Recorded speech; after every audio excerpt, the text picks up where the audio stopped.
안녕하세요 여러분. 종교와 사상으로 있는 한국문화 수업을 맡은 이효진입니다. 오늘은 유교가 종교인지 철학인지 생각해 볼까요? 유교는 삼국시대 때 불교, 도교와 함께 한반도에 들어와 다방면에 영향을 미쳤습니다. 이후 근대에 들어서 종교라는 새로운 개념어가 등장하자 기독교나 이슬람교 등의 교가 종교의 의미로 쓰이게 되었는데요. 이때 유교는 종교인지 아닌지에 대한 논쟁에 휩싸이게 됩니다. 예를 들어 불교나 도교와 달리 공자의 교설은 종교가 아니므로 유교라는 명칭은 부적절하다. 그리고 유가 혹은 유학이라고 불러야 하는 것이 아니냐 등 여러 비판을 받게 된 것이죠. 사실 유교를 종교로 보느냐 아니냐는 유교 그 자체의 성질이라기보다는 서양 근대의 학문 체계와 종교의 범주에서 유교를 어디에 배치시킬까의 문제라고 할 수 있습니다. 유럽적 지식의 틀에서는 유교를 종교로 볼 수 있느냐 없느냐가 옛날부터 논의되어 왔는데요. 하지만 아직도 그 결말은 나지 않았습니다. 사상사적 위상에서 보면 공자는 소크라테스와 동료의 철학자이지만 붓다, 예수, 무함마드와 같은 종교가는 아니라고 생각하는 사람들이 있습니다. 다른 한편으로는 공자의 교설은 천도에 입각하여 사람들에게 규범을 제시했으므로 종교의식, 종교정신을 본질로 한다는 견해도 있습니다. 또 종교를 어떻게 정의하냐에 따라 유교를 종교로 보기도 하고 혹은 배제시키기도 합니다. 하지만 유교를 종교로 볼 것인지 말 것인지는 개신교적 모델을 염두에 두고 논의되는 경우가 대부분이었습니다.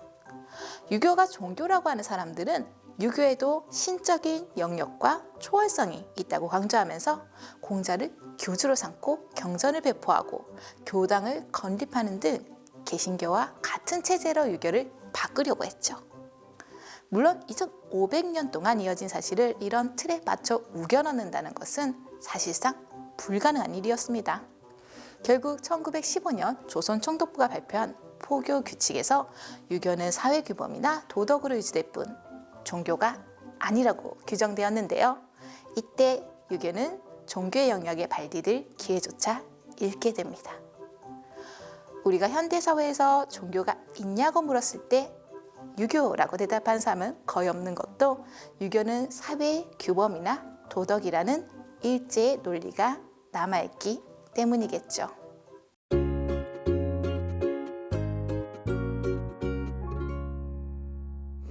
서구 문명과의 충돌과 근대라는 과제에 맞서 유교는 그 존폐 위기에 놓이게 됩니다.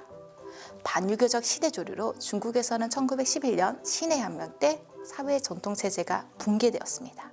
또한 조선에서는 유교의 망국에 책임을 묻는 등 유교를 거부하는 비판이 일었죠. 이런 위기 상황에서 내부적으로는 유교 전통의 폐단과 모순에 대해 비판적인 자기성찰을 하게 됩니다. 먼저 유림이 부패하고 허위에 빠져 시대 변화에 눈을 뜨지 못하고 개혁 의지가 결핍되었다는 비판이 있었죠.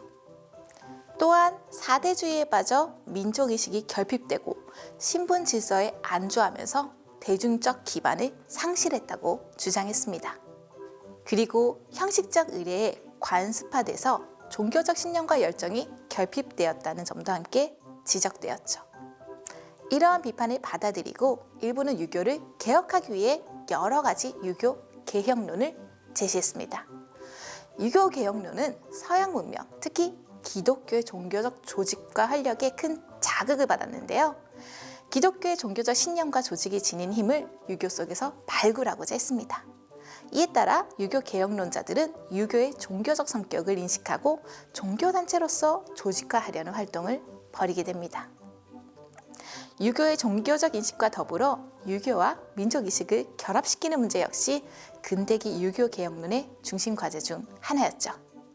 유교 개혁론은 유교 전통의 폐단에 대한 비판적 성찰을 하면서 다른 한편으로는 중국의 유교 개혁론인 공교운동의 대동사상의 영향을 받아 새로운 개혁 방법을 모색했습니다.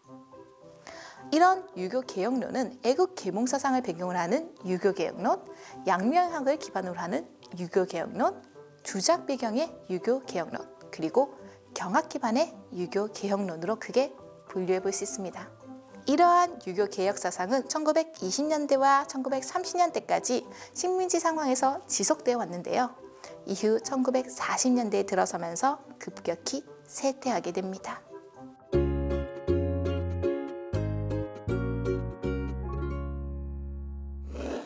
공자교란 중국 강국에서 유교의 근대적 개혁을 추구하고자 생긴 종교운동인데요. 이는 공자의 가르침으로 세계 질서를 회복할 수 있다는 신념을 지녔습니다. 1898년 청나라의 캉유웨이는 유교를 국교화하려고 했고 기독교의 교회 조직을 본받아 1907년 공교회를 조직했습니다. 개화기 조선에서는 기존 유학자들이 정부의 개화 정책에 대해 거세게 저항했는데요. 이에 1899년 고종은 존성 윤음을 반포하면서 우리나라의 종교는 공자의 도가 아니겠는가라고 하며 유교를 우리나라의 종교로 확인시켰습니다. 이러한 선언은 당시 유학자들에게 크게 환영받았습니다. 또한 유교를 개혁하려는 여러 사상 중 유교를 종교로 인식하는 차원을 넘어 유교를 대중 속에 전파하고 공동체로 조직하려는 유교의 종교적 조직 활동이 전개되었죠. 그 중에서 가장 뚜렷한 경우는 박은식이 주도하여 조직한 대동교 조직과 이승희가 북경 공교회의 지부로서 설립한 동삼성 한인 공교회가 있고 이병헌이 캉유의 영향을 바꿔서 조선의 공교회로 수립한 배산서당이 있습니다. 이 중 박은식은 종교서를 통해 종교의 교는 성인이 하늘을 대신하여 말씀을 정립하심으로써 만민을 깨우쳐주는 것이라고 했습니다. 즉 종교란 성인의 말씀을 매개로 하늘의 명령이 드러나고 인간의 교화가 이루어져 하늘과 인간의 소통을 실현하는 것이라고 하면서 자신의 유교적 종교 개념을 설명한 것입니다. 또한 그는 서양 종교와 유교를 비교하면서 유교가 비록 신앙의 열정에서는 서양 종교보다 뒤떨어지지만 진리에서는 서양 종교보다 우월하다는 입장으로 언젠가 공자의 도가 세계에 크게 펼쳐질 것이라고 말했습니다. 또한 장지연은 조선 왕조의 책임을 유교에 묻는 비판에 대해 유교 체제의 잘못과 유교 본질의 잘못을 혼동하지 말라고 주장했습니다. 또한 지나온 유교 사회의 패단은 그것을 잘못 쓴 사람들에 의한 것이지 유교 본래의 참된 가치가 잘못된 것이 아니라고 선을 그었죠. 박은식과 장지연 등은 1909년 9월에 유교 종교 조직인 대동교를 조직하여 종교부장으로 활동했습니다.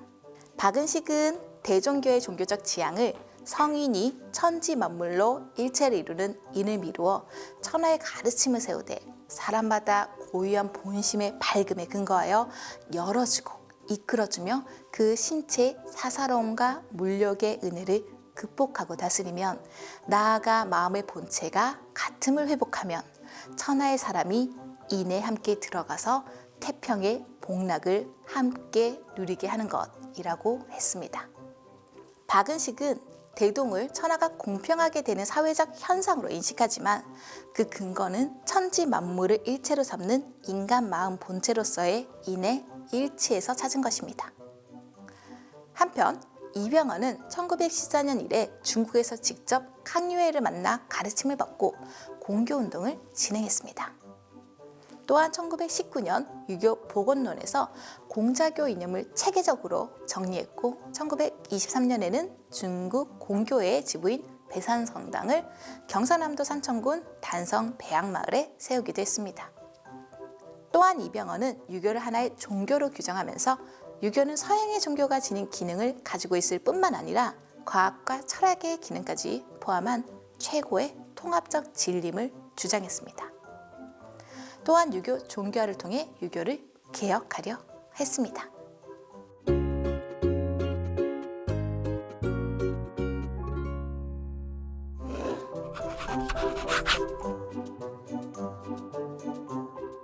유교가 종교인가 아닌가에 대한 대답을 피하려고 했는데 쉽지 않네요. 2022년도의 종교 인구 조사를 통해서 보면 유교는 종교가 아니거나 거의 사라진 종교처럼 보입니다. 하지만 통계는 수치로 제시되어서 아주 객관적인 것처럼 보이지만 사실 누구에게 어떤 질문을 하느냐에 따라서 결과가 많이 달라집니다. 예를 들어 종교가 있냐고 물었을 때 유교라고 대답하는 사람은 많이 없습니다.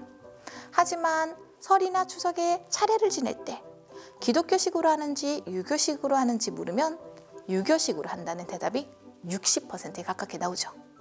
한국 기독교 분석 리포트 2023 한국인의 종교생활과 의식조사에서는 비개신교의 종교별 호감도를 물었더니 유교가 11.3%로 불교와 가톨릭 다음으로 개신교의 6.8%보다 높게 나왔습니다.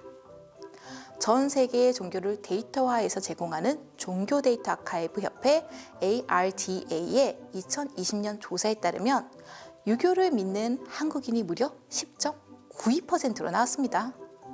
이것은 중국이 0.13%로 나온 것과 비교하면 엄청난 수치죠.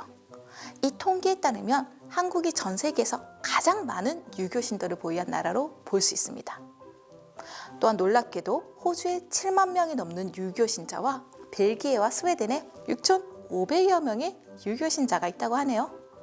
호주의 경우 인구 대비 신자 비율로 보면 0.29%로 0.1%의 일본보다도 신자 비율이 높다고 합니다. 이렇게 통계마다 수치가 들쭉날쭉 나타나지만 한 가지는 확실합니다. 한국 사회에서 유교가 어떠한 형태이든 분명 존재하고 있다는 것이죠. 개인적으로 저는 유교를 종교로도 봐야 한다고 생각합니다.